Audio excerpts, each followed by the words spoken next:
So I've come up with a modern philosophical question, and I've coined it the Sugarbabes Paradox.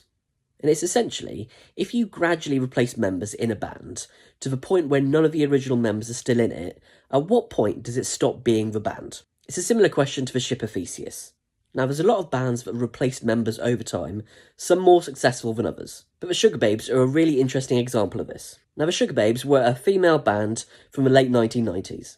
And they had 3 original members, Mutya, Kesha and Siobhan. And in 2001, one of the members left and was replaced.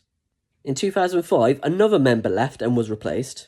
And in 2010, the last original member left and was replaced. And the new lineup, featuring none of the original members, only lasted another 2 years. But they were technically still the Sugarbabes. Now, interestingly, after the final original member left, one of the original members, Mutya, went to the trademarks office to try and claim the Sugarbabes name back, claiming that because none of the original members were left in the band, it was no longer the Sugarbabes. Now, this was only partially agreed, but she still couldn't use the Sugarbabes name for music purposes.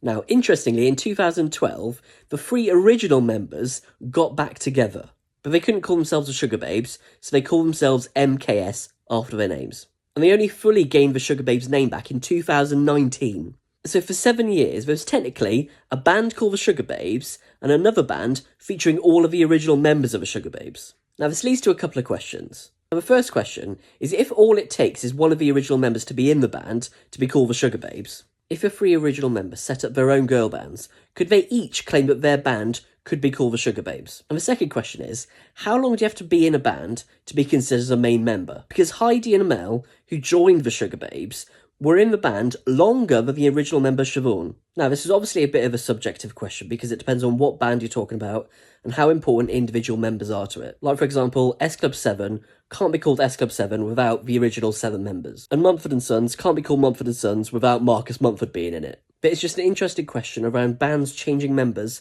and at what point it stops being the band.